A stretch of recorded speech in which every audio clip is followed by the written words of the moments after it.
ಎಲ್ರಿಗೂ ನಮಸ್ಕಾರ. ಶಾಂತವೀರ ಡಿವೈಎಸ್ಪಿ ಜಮಖಂಡಿ. ಆತ್ಮೀಯರೇ, ಈಗಾಗಲೇ 2025ನೇ ಸಾಲಿನ ರನ್ನ ಉತ್ಸವ ಕಾರ್ಯಕ್ರಮಕ್ಕೆ ಸಂಬಂಧಪಟ್ಟಂತೆ ಭಾಳಷ್ಟು ಸಿದ್ಧತೆಗಳು ನಡೀತಾ ಇದೆ. ಇದಕ್ಕೆ ಸಂಬಂಧಪಟ್ಟಂತೆ ಬೇರೆ ಬೇರೆ ಇಲಾಖೆಯವರು ತಮ್ಮದೇ ಆಗಿರ್ತಕ್ಕಂಥ ಕೆಲಸಗಳನ್ನು ಮಾಡ್ತಿದ್ದಾರೆ. ಇದಕ್ಕೆ ಆಗಲೇ DC ಅವರು, CO ಸಾಹೇಬರು ಮತ್ತು SP ಸಾಹೇಬರು, ಆಮೇಲೆ ನಮ್ಮದು ಜಮಖಂಡಿ AC ಅವರು ಇದಕ್ಕೆ ಭಾಳಷ್ಟು ಮಾಹಿತಿಗಳನ್ನು ಈಗಾಗಲೇ ಕೊಟ್ಟಿದ್ದಾರೆ ನಿಮಗೆ. ನಮ್ಮದು ಪೊಲೀಸ್ ಇಲಾಖೆ ವತಿಯಿಂದ ನಮ್ಮದು ಏನು ಸಿದ್ಧತೆ ಆಗಿದೆ ಅನ್ನೋದ್ರ ಬಗ್ಗೆ ಸ್ವಲ್ಪ ಮಾಹಿತಿನ ಕೊಡೋಕ್ಕೆ ನಾನು ಇಷ್ಟಪಡ್ತೀನಿ. ಈಗಾಗಲೇ ಸುಮಾರು 8-10 ದಿನದಿಂದ ನಮ್ಮದು ಕೆಲಸ ಶುರುವಾಗಿದೆ ಪೊಲೀಸ್ ಇಲಾಖೆಯಿಂದ.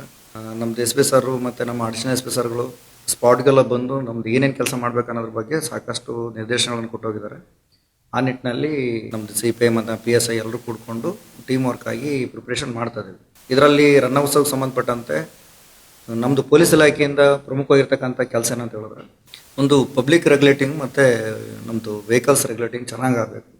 ಅಂದರೆ ಪಬ್ಲಿಕ್ಕು ಕಾರ್ಯಕ್ರಮಕ್ಕೆ ಬರಬೇಕು, ನೋಡಬೇಕು, ಯಾವುದು ತೊಂದರೆ ಆಗದಂತೆ ಸುರಕ್ಷಿತವಾಗಿ ಮನೆಗೆ ಹೋಗಬೇಕು. ಅದೇ ರೀತಿಯಲ್ಲಿ ಸುಮಾರು ವೆಹಿಕಲ್ಸ್ ಬರ್ತವೆ. ವೆಹಿಕಲ್ಸಲ್ಲಿ ಬಂದ ಟೈಮಲ್ಲಿ ಯಾವುದು ಟ್ರಾಫಿಕ್ ಜಾಮ್ ಆಗಲಾರ್ದಂತೆ, ಯಾವುದು ಇಶ್ಯೂ ಆಗದಂತೆ ವೆಹಿಕಲ್ಸ್ ಮೂವ್ಮೆಂಟ್ ನೀಟಾಗಿ ಆಗಬೇಕು. ಈ ಕಾರಣಕ್ಕೆ ಆಮೇಲೆ ಕಾರ್ಯಕ್ರಮಕ್ಕೆ ಕಲಾವಿದರು ಬರ್ತಾರೆ, ಅವ್ರದ್ದು ಸೇಫ್ಟಿಗೆ, ಆಮೇಲೆ VIPಗಳೆಲ್ಲ ಬರ್ತಾರೆ, ಅವ್ರದ್ದೆಲ್ಲ ನೋಡ್ಕೋಬೇಕಾಗುತ್ತೆ. ಈ ನಿಟ್ಟಿನಲ್ಲಿ ನಾವು ಪ್ರಿಪ್ರೇಷನನ್ನು ಈಗಾಗಲೇ ಮಾಡಿದ್ವಿ. ಇದರಲ್ಲಿ ಇಂಪಾರ್ಟೆಂಟ್ ನಮಗಿರ್ತಕ್ಕಂಥದ್ದು ಏನಂತ ಹೇಳಿದ್ರೆ, ವೆರಿ ಇಂಪಾರ್ಟೆಂಟ್ ಇರ್ತಕ್ಕಂಥದ್ದು ಮೆರವಣಿಗೆ ನಡೀತವೆ 22ನೇ ತಾರೀಕು ಮತ್ತು 23ನೇ ತಾರೀಕು ಬೆಳಗ್ಲಿಯಲ್ಲಿ ಮತ್ತು ಮುಧೋಳದಲ್ಲಿ. ಬೆಳಗ್ಲಿಯಲ್ಲಿ ಒಂದು 3,000 ಜನ ಸೇರಿದ್ರು, ಮುಧೋಳದಲ್ಲಿ ಸುಮಾರು ಮೆರವಣಿಗೆಗೆ ಒಂದು 12,000 ಜನಸಂಖ್ಯೆ ಸೇರ್ತಕ್ಕಂಥ ಜಾಸ್ತಿ ಅಂತ ಅಂದ್ಕೊಂಡಿದ್ವಿ. ವಿಶೇಷವಾಗಿ ಒಂದು 30 ಕಲಾ ತಂಡಗಳನ್ನು ಇದರಲ್ಲಿ ಭಾಗಿಯಾಗ್ತವೆ, ರಥ ಇರ್ತವೆ. ಹಾಗಾಗಿನೇ ಇದನ್ನು ನಾವು ನೀಟಾಗಿ ಇರ್ತಕ್ಕಂಥ ಬಂದೋಬಸ್ತ್ ಮಾಡ್ಕೋಬೇಕಾಗಿದೆ. ಇದಕ್ಕೆ ಸುಮಾರು ಒಂದು 3,000ಕ್ಕಿಂತಲೂ ಜಾಸ್ತಿ ವೆಹಿಕಲ್ಸ್ ಬರೋ ಸಾಧ್ಯತೆ ಇದೆ, ಅದು 2 ವೀಲರ್ಸ್ ಮತ್ತು 4 ವೀಲರ್ಸ್. ಇದಕ್ಕೆ ಪಾರ್ಕಿಂಗ್ಗೆ ನಾವು ಪ್ಲಾನ್ ಮಾಡ್ಕೊಂಡಿದ್ವಿ. ನಮ್ಮದು ಮುಧೋಳದಲ್ಲಿ ನಾವು 3 ಕಡೆ ಇಂಪಾರ್ಟೆಂಟ್ ಆಗಿ ಪಾರ್ಕಿಂಗ್ ಮಾಡಿದ್ವಿ. ಒಂದು ನಮ್ಮದು CPI ಆಫೀಸು ಖಾಲಿಯ ಜಾಗ ಇದೆ, ನಮ್ಮದು ಪೊಲೀಸ್ ಕ್ವಾರ್ಟರ್ಸ್ ಜಾಗ ಖಾಲಿ ಜಾಗ ಇದೆ, ಅಲ್ಲಿ ಮ್ಯಾಕ್ಸಿಮಮ್ ವೆಹಿಕಲ್ಸ್ ಪಾರ್ಕಿಂಗ್ ನಾವು ಇಲ್ಲಿ ಪ್ಲಾನ್ ಮಾಡ್ಕೊಂಡಿದ್ವಿ. ಅದಾದಮೇಲೆ ಇಲ್ಲಿ ಲೋಕಾಪುರದಿಂದ ಬರ್ತಕ್ಕಂಥ ವೆಹಿಕಲ್ಸ್ಗೆ ಪಾರ್ಕಿಂಗ್ ನಾವು ಅಲ್ಲಿ ರಾಘವೇಂದ್ರ ಜೋಶಿ ಅವ್ರದ್ದು ಖಾಲಿ ಜಾಗ ಇದೆ, ಅಲ್ಲಿ ನಾವು ಪಾರ್ಕಿಂಗ್ ಮಾಡ್ಕೊಂಡಿದ್ವಿ. ಆಮೇಲೆ ನಮ್ಮದು ದಾನಮ್ಮ ಕಲ್ಯಾಣ ಮಂಟಪದ ಹತ್ರ VIP ಪಾರ್ಕಿಂಗ್ ಅಂತ ಮಾಡ್ಕೊಂಡಿದ್ವಿ. ಇಲ್ಲಿ 3 ರೀತಿಯಾಗಿರ್ತಕ್ಕಂಥ ಇಂಪಾರ್ಟೆಂಟ್ ಪಾರ್ಕಿಂಗ್ ಪ್ಲೇಸ್ಗಳನ್ನ ನಾವು ಐಡೆಂಟಿಫೈ ಮಾಡಿದ್ವಿ.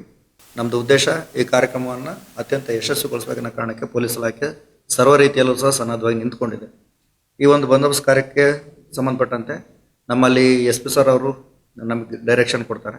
2 ಅಡಿಷನಲ್ SP ಸಾರು ಸಹ ಇದಕ್ಕೆ ಪೂರ್ಣ ಕೋರ್ಡಿನೇಷನ್ ಮಾಡಿಕೊಂಡು ನಮಗೆ ಡೈರೆಕ್ಷನ್ ಕೊಡ್ತಾ ಇದ್ದಾರೆ. ಇದ್ರ ಜೊತೆ ನಾವು ಈ ಬಂದೋಬಸ್ತಲ್ಲಿ ಟೋಟ್ಲು 5 ಜನ DYSPಗಳು, 17 ಜನ CPIಗಳು, ಒಂದು 60 ಜನ PSIಗಳು, 144 ಜನ ASIಗಳು, ಒಂದು 800 ಜನ ಸಿಬ್ಬಂದಿಗಳು, ಪೊಲೀಸ್ ಸಿಬ್ಬಂದಿ ಮತ್ತು ಹೋಮ್ ಗಾರ್ಡ್ಗಳು. ಟೋಟಲ್ ಒಂದು ಸಂಖ್ಯೆ ನಮ್ಮದು 1,000 ಜನಸಂಖ್ಯೆ ಪೊಲೀಸ್ ಸ್ಟಾಫ್ ಇಟ್ಕೊಂಡು ನಾವು ಈ ಬಂದೋಬಸ್ತನ್ನು ಮಾಡ್ತಾ ಇದ್ವಿ. ಜೊತೆಗೆ ಇದು ಸ್ಟ್ರೈಕಿಂಗ್ ಫೋರ್ಸು ಇರ್ತದೆ, IRB ಮತ್ತು DRಗಳು ಇರ್ತದೆ. ಇಷ್ಟೆಲ್ಲ ಮ್ಯಾಕ್ಸಿಮಮ್ ಫೋರ್ಸ್ ಇಟ್ಕೊಂಡ್ರ ಉದ್ದೇಶ ಇಷ್ಟ, ರನ್ನ ಉತ್ಸವದಲ್ಲಿ ಯಾರು ಜನರಿಗೆ ತೊಂದರೆ ಆಗಬಾರ್ದು, ಕಾರ್ಯಕ್ರಮ ತುಂಬ ಯಶಸ್ಸು ಆಗಬೇಕನ್ನೋ ಕಾರಣ. ರನ್ TV ನ್ಯೂಸ್ ವಿಡಿಯೋಸ್ ನೋಡಲು ಸಬ್ಸ್ಕ್ರೈಬ್ ಮಾಡಿ, ಬೆಲ್ ಐಕಾನ್ ಪ್ರೆಸ್ ಮಾಡಿ.